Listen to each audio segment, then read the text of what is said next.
Welcome to Beyond Rockets. Hope you're having a great day. My name is Clark Dunn and I'm your host. Get ready to enjoy some awesome conversations from Huntsville locals about cool work they are doing right here in the Rocket City. You can connect with us on social media at Beyond Rockets. And if you're interested in doing a podcast yourself, I'd love to hear from you. You can visit my website, beyondrockets.com today, or connect with me on LinkedIn at Clark Dunn. Sit back and enjoy this episode of Beyond Rockets. Everything I liked except the way she talked to me every day. This episode is sponsored by Yellowhammer Brewing. Yellowhammer is a local craft brewery serving Huntsville for the past 14 years. They are known for their premium craft beers like their T-Minus and Rebellion, but what you might not know is they also offer spirits, wine, seltzers, and non-alcoholic drinks. Next time you stop by their location, try one of their seasonal cocktails made with the Gemini bourbon or the Yellowhammer vodka, or try this year's big hit Pineapple Punch Seltzer. You can find out more information about Yellowhammer Brewery by visiting their website, yellowhammerbrewery.com, or visiting their taproom located at Campus 805.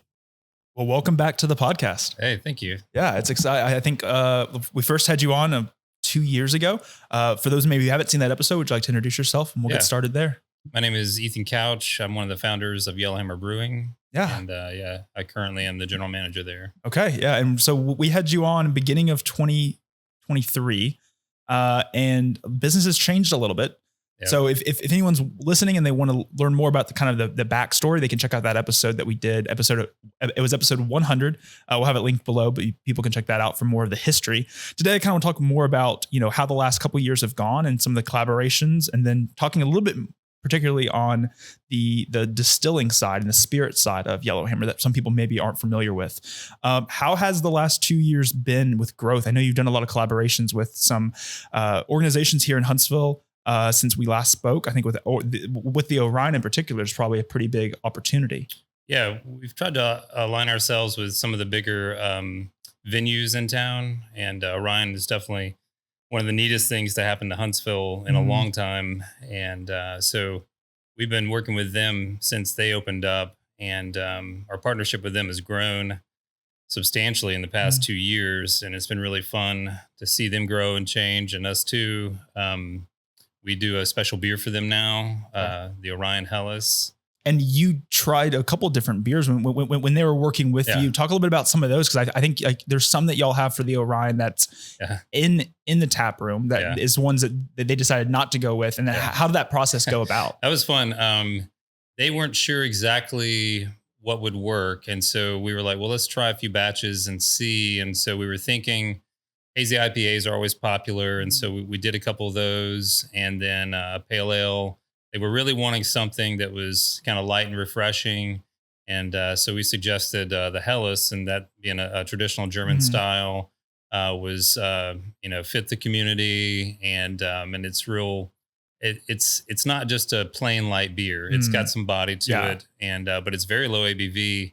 And so when they tried all three, they were like, yeah, this is the one. And we did a lot of collaboration on the style side and making sure that everything fit, and then they did an incredible job with the artwork, and so we have that beer in cans and on draft there. And so then I think with the Orion too, y'all have expanded your offerings with the punch that y'all do. The seltzer has become a huge seller there. And then water. Talk a little bit about the water operation and why that kind of came about, and how not only has the beer exposure for Yellowhammer increased with the Orion, but, other products as well. Yeah. So we've always been impressed with the water in the city of Huntsville. They do a great job, and a lot of it comes actually right next door to you here on Meridian Street. There was a water plant next door it houses the well that operated the Lincoln Mill. And so the city still draws from that, and they supply parts of North Huntsville with that, and we're part of that. So we get good water from them. And then, so we always were like, hey, what if we got it straight from the source? And so we've teamed up with the city. We met with the utilities, and we draw straight from the well. Wow. And then we filter that, UV filter it as well, and we're able to can that, and it's essentially an artisanal spring water that's filtered. And so it's really neat. It tastes great. And Orion came to us. They wanted a local supplier for that. And it was something we, had talked about for a long time. And I was like, that's a good opportunity. We didn't know some of the ins and outs of canning still water. And so we had to invest in a liquid nitrogen doser for our canning line. Wow. Okay. So that's pretty cool. And so it drops a little dose of liquid nitrogen in each can, and that gives the can rigidity. And then it provides a little bit of stability for the water. Wow. So it takes all the oxygen out. Yeah. And I would assume, I mean, how has the production increased with that offering for the Orion? I would assume that they go through quite a bit of water for events. I mean, I've been to plenty of the Orion shows and concerts and stuff like that. And the consumption of liquid beverages in general at the Orion is huge. Yeah. But then as the night goes on, the water consumption increases drastically. Yeah, it's really interesting. Like they offer free water. Like you can bring a water bottle in, but I still just buy it. Yeah. I mean, it's good. Like, and what I like about it is that it tastes great, and it's very refreshing. So we started with them, and then that was pretty much all we could handle. Like, I mean, we're shipping a lot to them. But we've tried to expand that, and we've been doing some custom label water as well. So it's definitely a side of the business we want to grow. Yeah. And so we've done a custom label for some private events, some special events, and then some companies in town. And so you'll be seeing it at hotels and some vendors in town. And a lot of people just buy the Big Spring water that we sell to Orion. They sell it at their shop. Like Pazzel's has it, and St. Stephen's over at the 805 sells it. And but it's a really neat thing for Huntsville, I think. And it was kind of what the city was founded on was Big Spring, and so we called it Big Spring water. And so I don't know. It's been a really neat learning process, and then really neat to see it being embraced. Yeah. Has the exposure for that water happened because of the Orion? People have seen it at the Orion, and that's how it got out there. Yeah, or is it definitely the most popular? You know, and then like they reach out and say, "Hey, could you do this for us? Could you do a label for an event or a?" We got asked if we could do it, and I was like, this is definitely a service that isn't being offered here. If you go online, you can get it, and the beauty of ours is that it's all recyclable. So you got cans instead of plastic water bottles. So it's a green initiative, and it just for us it has a different taste, like a different feel, and but the beauty of venues like the Orion, BBC, and HCFC, the soccer stadium, like it's a showcase for your products, and it's just as much an advertisement. Hey, this is available in town, not just at this venue. So that's been a huge benefit to that relationship. Yeah. And then speaking on the soccer team, y'all partnered with them and have the Yellowhammer Beer Garden. Talk a little bit about that partnership with them, and kind of, how that process went about from them reaching out and kind of you figuring out a spot there at the stadium. Yeah. They reached out, and they wanted, a local tie, and that's part of what this is all about, is community. And so we're community building with all these, venues and events, and having the sports teams and the mega concerts that we're getting now, and so they reached out and said, would you guys be interested? And of course, I played soccer in high school, a little bit in college, and so I'm a huge fan to begin with. And I was like, hey, this is a great opportunity, something new and fun in Huntsville, and I love that they redeveloped a property that I was fond of as a kid, going to Jodeo Stadium for baseball games. And then they fully renovated it. It's an incredible stadium. And then we got that beer garden feature, and it's been really neat. So we're able to showcase products there. We have products that we make specially for them. And we try and offer everything from the seltzer to a cider to beers. And we can't do water there, but but that's under a different contract. But we do offer a lot of different products, and it's been, I think, a huge hit. And this year we're expanding our offerings there. They're opening up more taps, and so going to be a better experience from a beer buying experience this year. How has production and because y'all's footprint at Campus 805 is only so big. There's only so much expansion you can do, and it seems as though maxed. how has that growth? When did that getting maxed happen? Did it happen since we've had you last on, or has it always been thing you just had to figure out a way to kind of utilize the space that you already have? Yeah.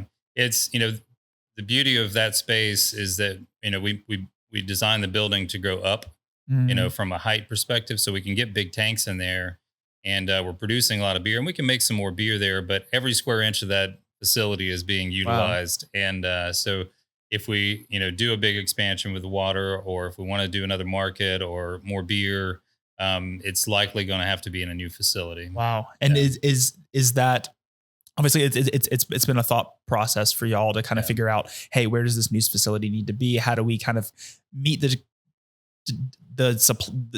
demand of all the products, especially if you were to go to a new market, you're having the demand increases tenfold, really.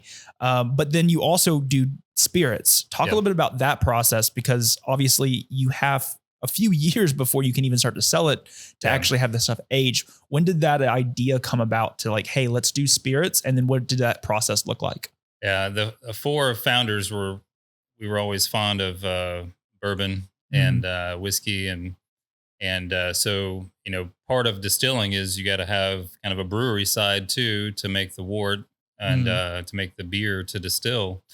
And so we had that part of it. And when we expanded into the back half of our facility, we were like, let's put a still in and see if we can make some barrel aged spirits. Around what year was this? So we started the process in 2017. Okay. So that was 8 years ago.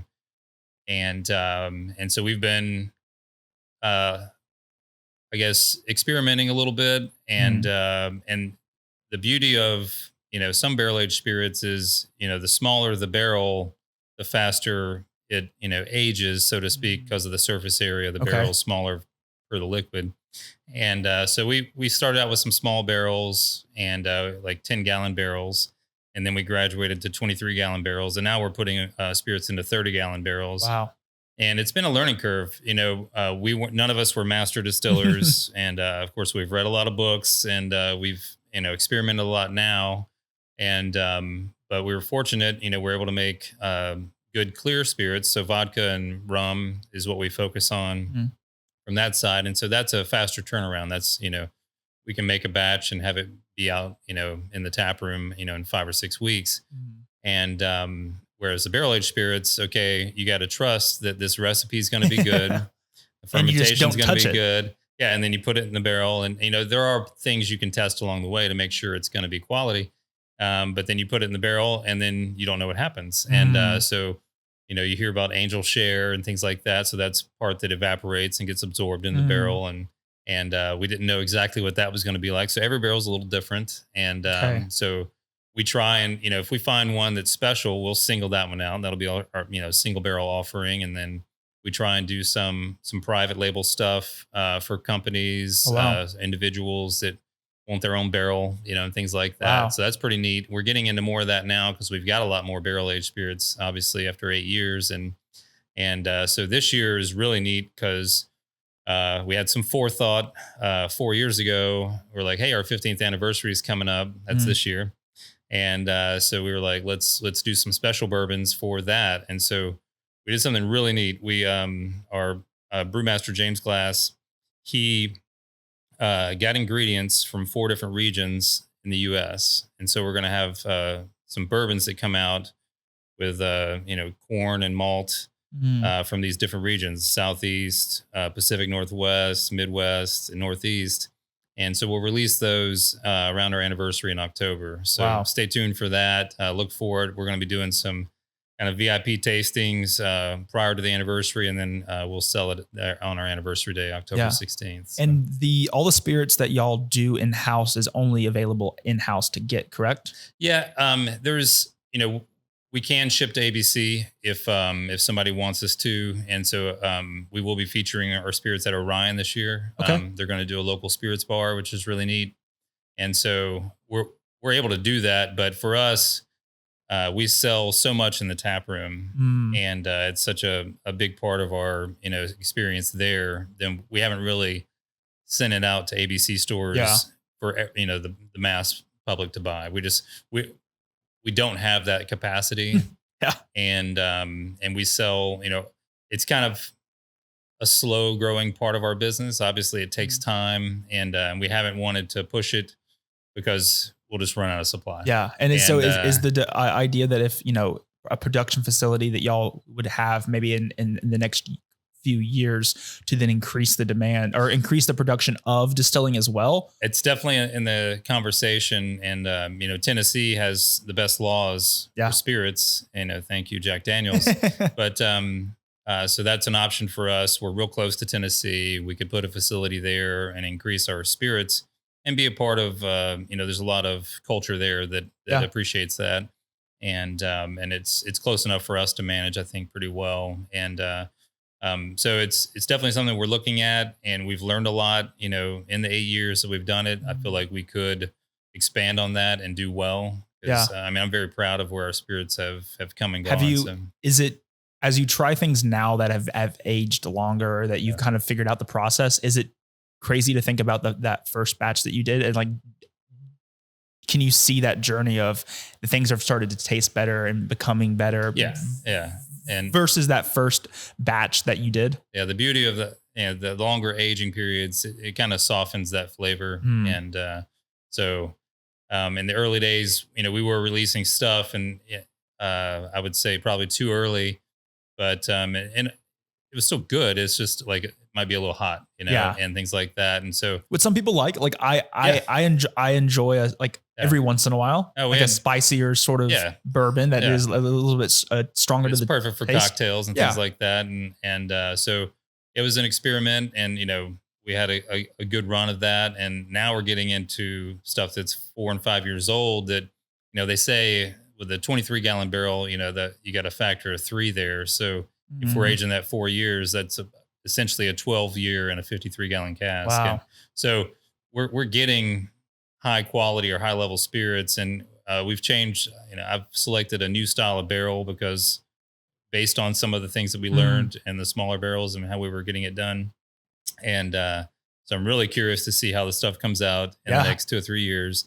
And so it's really a fun thing, because it's like you do all this planning, you do all this work, and then you have to wait. Yeah. And you have to wait a long time. Yeah. Like enough to forget, like, what did I do on that batch? Yeah. Like, what did I put in there again?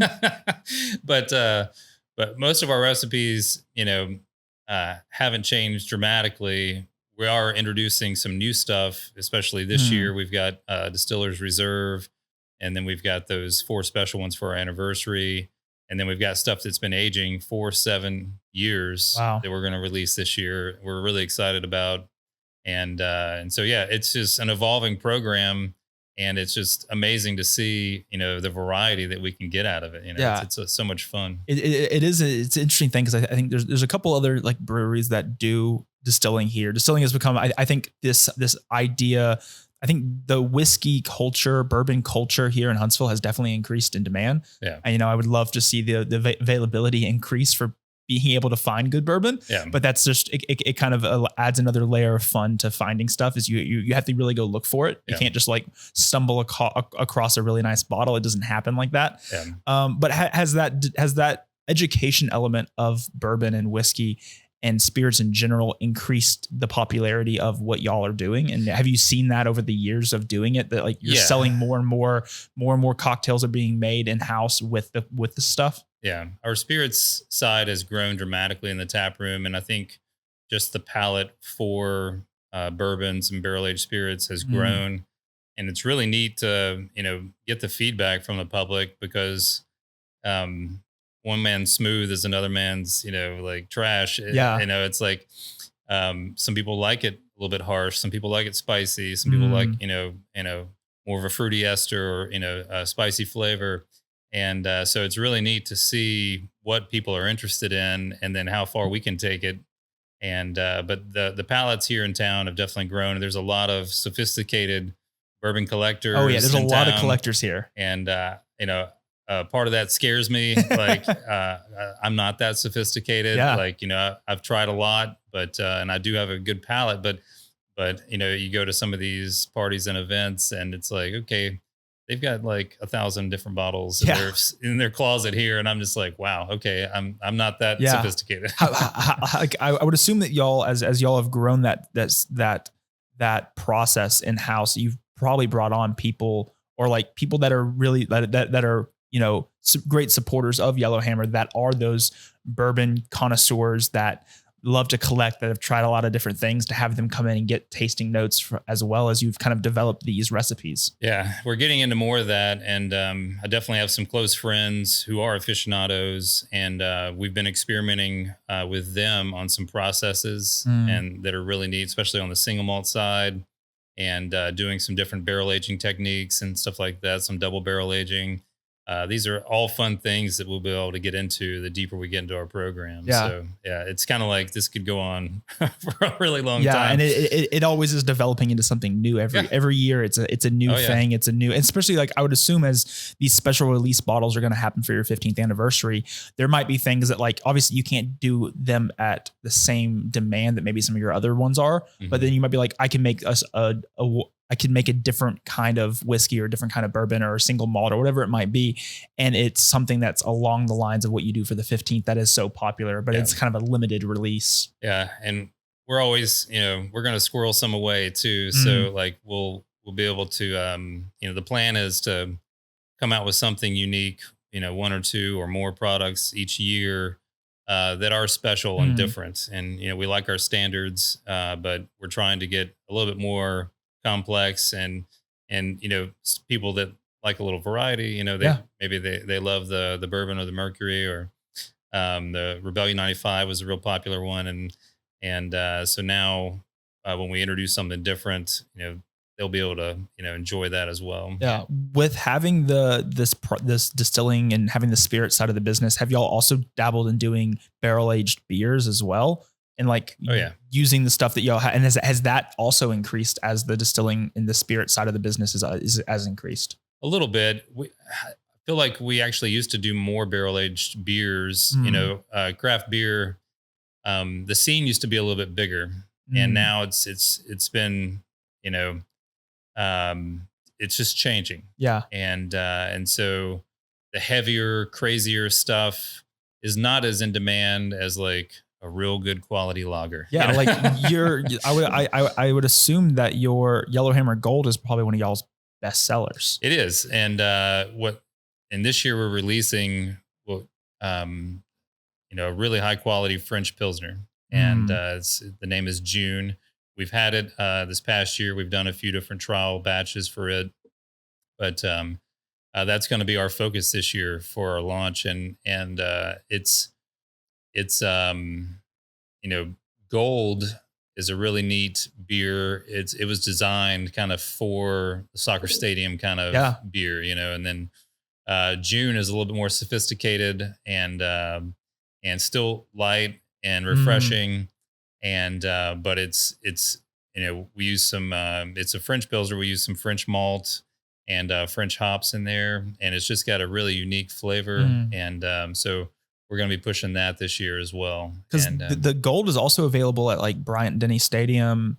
It was. Okay. Yeah. And we're no longer at the stadium, but it was a big push there. Yeah. And so like, and I feel like like you said, the palettes have changed for what people are wanting to do. And that high quality craft beer that is a light all day drinker is what people are looking for. Like I love the Gold. I have the Gold on draft at my house. Nice. But I also like love an IPA, and I love a dark beer when it's cold, and but it is that, those are kind of those occasion beers, while like every occasion is the Gold, the June, in any Hellas, whatever it might be, that is those lighter, you can have 2 or 3 of those and you're not feeling like you just had like a full meal. Yes. Yeah.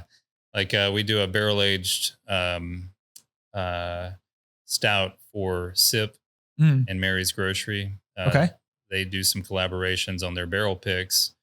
And so this year we just released our Russian Imperial Stout that's aged in bullet rye barrels. Okay. And it's only available at Mary's or at Sip. Yeah. You can get it at Sip and Mary's, and then at Yellowhammer. Okay. Yeah. Wow. I'll definitely check that out. I know that Mary's is definitely one of my favorite places to grab Yeah, it's bourbon. a neat place. It's a neat place, and like Steve has his collection is amazing. Yeah. And his knowledge of stuff is like I don't know much about wine, and I walk in there and I'm just like, I could ask him a question, or I can just like peruse for a little bit. Yeah. And it's just like, there's so many different variations. It's really neat to have those characters it's a great in spot. the market. Yeah. Yeah. They've got, they're always friendly. They've got advice. They've got special stuff. And they love They'll hold collaborating stuff. with other local businesses. Yeah. They worked with us for years. Yeah. And so as another event that y'all did, I guess, starting last year, that is coming back this year in May, is the Campus 805 After 5. I think y'all are a partner on that and a sponsor of that event. Talk a little bit about that event and how the crowd that it draws and its target audience is kind of now getting exposed to what Yellowhammer does that maybe they really weren't familiar with prior. Yes. So Dan Perry at Straight Dale and I went to the city, and we wanted to do something more with the green space at Campus 805, and so we met with them, and they were excited about it. So we started this concert series last year, and they called it 805 After 5. And I think that the title is meant to imply, hey, come here after work. Yeah. And we're going to have some free music. There's going to be some food trucks and some vendors. We're going to have some games. And y'all would even like set up like mobile tap stations outside just to like alleviate any of the lines inside. Yeah. We set up a bar outside on the patio and just try and make it more of a fun, atmosphere and offer a lot of different things. This year, we're going to be releasing new beers at the start of the concert series. And we've been in deep talks with the organizers on the lineup. This year we're getting a little bolder. We're going to have some really neat music.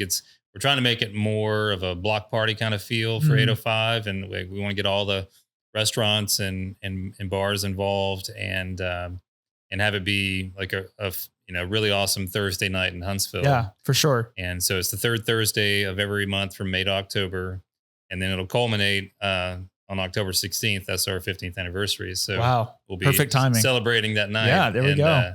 So we'll have a little announcement there on stage and to have some fun stuff. And then we'll be doing a little after party there too. Yeah. I think that collaborative nature of that area and like that event itself is a huge opportunity for people to see things that they didn't know that were there. Yeah. Cause I think Pazzel's moved over there in the midst of they opened their place there in the midst of the concerts last year. And they were able to, like, I saw the owners walking around giving samples of stuff that's like, it's an audience, and it's an event that attracts people that maybe are not too familiar with what's going on, or maybe even new to Huntsville. Cause I think it's attracting a lot of young professionals that are here that are working internships during the summer here, that maybe are from somewhere else that have no idea what Huntsville has, doesn't think of like, and I think that the misconception that Huntsville's not a fun place is kind of solved and answered by this event, because it kind of bridges that gap. Yeah. It's one thing that needs to happen,